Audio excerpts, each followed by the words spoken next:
Hey guys, ಎಲ್ಲರಿಗೂ ನಮಸ್ಕಾರ. Recent ಆಗಿ KPSC KS ಎಕ್ಸಾಮ್ ಬಗ್ಗೆ ಅಪ್ಡೇಟ್ಸ್ ಏನು ಅಂದರೆ KAT ಕರ್ನಾಟಕ ಅಡ್ಮಿನಿಸ್ಟ್ರೇಟಿವ್ ಟ್ರಿಬ್ಯುನಲ್ KPSCಗೆ ನೋಟಿಸನ್ನು ಕೊಟ್ಟಿದ್ದಾರೆ. ಏನಂದರೆ ನೀವು ಎಕ್ಸಾಮ್ ರಿಸಲ್ಟ್ಸ್ನ ಹೋಲ್ಡ್ ಮಾಡಿ ಆ್ಯಂಡ್ ಈ ಎಕ್ಸಾಮಲ್ಲಿ ಏನೇನು ಮಿಸ್ಟೇಕ್ಸ್ ನಡೆದಿದೆಯೋ ಅದ್ರ ಬಗ್ಗೆ ಕ್ಲಾರಿಫಿಕೇಶನ್ ಕೊಡೋದಕ್ಕಾಗಿ KAT ಅವರು KPSCಗೆ ನಿರ್ದೇಶನವನ್ನು ನೀಡಿದ್ದಾರೆ. ಬಟ್ ಇದು ವಿಲ್ ಇಟ್ ಲೀಡ್ ಟು ರಿ ಎಕ್ಸಾಮ್ ಅನ್ನುವುದೇ ಒಂದು ಪ್ರಶ್ನೆ. ಬಟ್ ನೋಡಬೇಕು, KPSC ಅವರು ಕೊಡುವ ಒಂದು ರಿಪ್ಲೈ ಮೇಲೆ ರಿ ಎಕ್ಸಾಮ್ ಸಿನಾರಿಯೋ ಒಂದು ನಿಂತಿದೆ. ನನ್ನ ಪ್ರಕಾರ KPSC ಜಸ್ಟಿಫಿಕೇಶನ್ ಕೊಡ್ಬೋದು, ಇದು ಅಲ್ಪ ಸ್ವಲ್ಪ ತಪ್ಪಿದೆ ನಮ್ಮ ಕಡೆಯಿಂದ ಅಂತ ಕೊಟ್ಟರು ಅದನ್ನು ಹೇಗೆ KAT ಅವರು ಕನ್ಸಿಡರ್ ಮಾಡ್ತಾರೆ ಅಂತ ನೋಡಬೇಕಾಗಿದೆ. ಸೊ ಈಗ ಮೇನ್ಸ್ಗೆ ತಯಾರಿ ಮಾಡ್ತಿರುವ ಎಲ್ಲ ಹುಡುಗರು ಒಂದು big dilemma, what should we proceed with the preparation, ಇಲ್ಲ ಏನು ಮಾಡೋದು ಅಂತ. ಸೊ ಹೇಗಿದ್ರು UPSC ಕೂಡ ಪ್ರಿಲಿಮ್ಸ್ಗೆ ಕಾಲ್ ಫಾರ್ ಮಾಡಿದ್ದಾರೆ. Make sure that you continue with your mains preparation.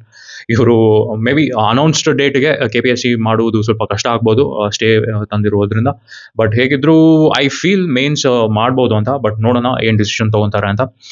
It's better if they call for re exam. ಯಾರ್ಯಾರಿಗೆ ಅನ್ಯಾಯ ಆಗಿದೆ ಅವ್ರಿಗೂ ಇಟ್ ವಿಲ್ ಬಿ ಬೆನಿಫಿಷಿಯಲ್. ಇಲ್ಲ ಅಂದರೆ they will move ahead with mains. So ಎಲ್ಲರೂ ಪ್ರಿಪ್ರೇಷನ್ ಚೆನ್ನಾಗಿ ಮಾಡಿ and all the best for your upcoming exams.